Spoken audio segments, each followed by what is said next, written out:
అభ్యర్థిగా ఉన్నటువంటి జోగి రమేష్ ఆయన నిన్న పోలీస్ డిపార్ట్మెంట్ అరెస్ట్ చేయడం జరిగింది.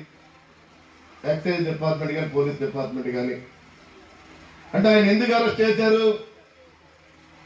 ఆయన ప్రజల సమస్యలపై పోరాడిన వ్యక్తి ఏమీ కాదు, లేకపోతే మన ఆంధ్ర రాష్ట్రానికి ఏమో స్వాతంత్రం తీసుకొచ్చిన వ్యక్తి కాదు, మన స్వాతంత్ర సమర యోధుడు కాదు.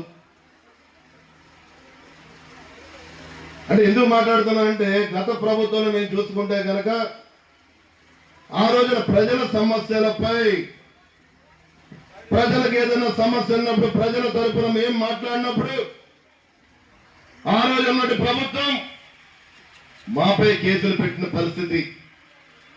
అటు ముఖ్యమంత్రి గారు ఆ రోజు ప్రతిపక్ష నాయకుడు ఉన్న చంద్రబాబు నాయుడు గారు అవ్వచ్చు, ప్రతిపక్ష హోదాలో ఉన్నటువంటి పవన్ కళ్యాణ్ గారు అవ్వచ్చు,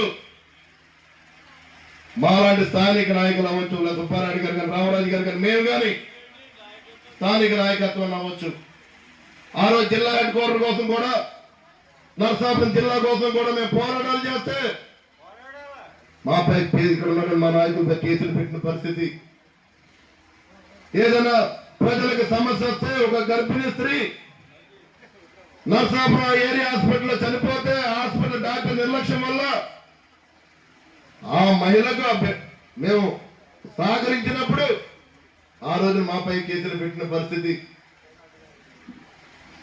పవన్ కళ్యాణ్ గారు పుట్టినరోజు జరిగింది, వారి అభిమానులందరూ కేక్ కట్ చేసుకున్నారు వైఎన్ కాలేజీ దగ్గర. ఆ రోజున ఒక ఎస్ఐ నిర్లక్ష్యంగా ఉండి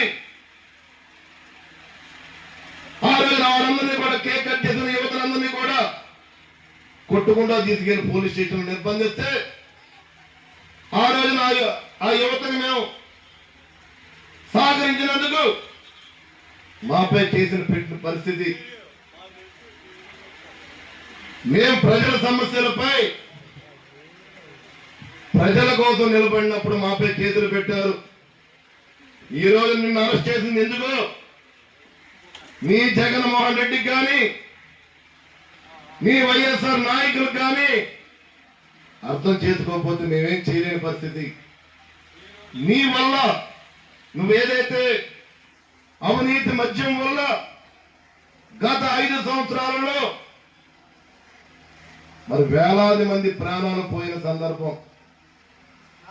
ఎందుకు మాట్లాడుతున్నానంటే గతం ప్రభుత్వంలో ఉన్న మద్యం షాపులో ఉన్న మద్యం కూడా నాసి రకాల మద్యాన్ని అమ్మారు, అది అందరికీ తెలిసిందే. ఆ మద్యం తాగితే ఆరోగ్యాలు పోయినాయి. అలాంటి పరిస్థితుల్లో కూడా నువ్వు కల్తీ మద్యాన్ని అమ్మి ఏదైతే నీ డిస్టిలరీ ద్వారా గవర్నమెంట్ దుకాణాలు సప్లై చేసి నువ్వు ఎంతమంది ప్రాణాలు పోవడానికి ప్రధాన కారకుడుగా ఉండి ఈ రోజు ఒక బీసీ అభ్యర్థిగా మాట్లాడుకున్న బీసీని అరెస్ట్ చేస్తున్నారని చెప్పి దయచేసి మీరు అర్థం చేసుకోవాల్సిన అవసరం ఉంది. వైఎస్ఆర్ నాయకులకు చెప్తున్నాం మేము. ప్రజల కోసం ఉన్న అధికారాన్ని మీరు అడ్డం పెట్టుకొని ఆర్థికంగా సంపాదించుకున్నారు. మీరు ఏదైనా నీ పెడన నియోజకవర్గంలో ఎవరైనా ఒక రైతు చెరువు తవ్వుకోవాలంటే దానికి మొత్తం అప్పచెప్పాలి నీకు, అది అందరికీ తెలిసిందే. అది నువ్వు ఏదైతే అగ్రికల్చర్ భూమి విషయాల్లో ఉన్నావు ఆ అగ్రికల్చర్ భూములు కూడా నువ్వు కబ్జా చేసిన సందర్భం అది అందరికీ తెలిసిందే. ఆ కేసు కూడా త్వరలోనే నీ దగ్గరకు వస్తుంది.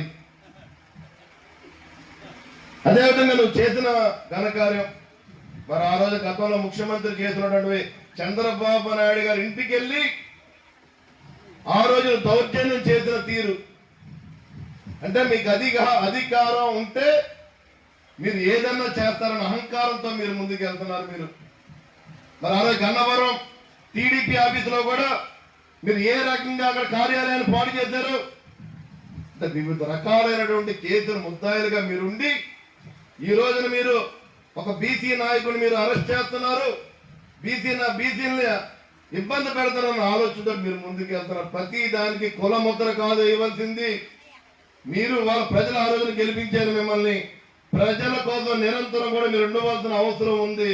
మీరు మీ స్వార్థ ప్రయోజనాల కోసం రాజకీయాలను అడ్డం పెట్టుకుని మీరు ఆర్థికంగా డబ్బులు సంపాదించుకుని వివిధ రకాలుగా ఉన్నట్టు ప్రజానికాలపై కేసులు పెట్టి ఈ రోజున మీరు తప్పు చేసిన దానికి చట్టం ఉంది. చట్టపరంగా ప్రతి ఒక్కరు ఎవరైతే తప్పు చేశారో ప్రతి ఒక్కరు కూడా శిక్షించే విధంగానే ఈ ఎన్డీఏ కోర్టుని ప్రభుత్వం ముందుకెళ్తుందని చెప్పిన మనస్ఫూర్తిగా తెలియజేసుకుంటూ మరి కార్యక్రమాన్ని సాగరించిన ప్రతి ఒక్కరు local to global news at your fingertips. మీ చేతిలో ఒక ఆయుధం. Download raw TV app. Media legend Ravi Prakash is back.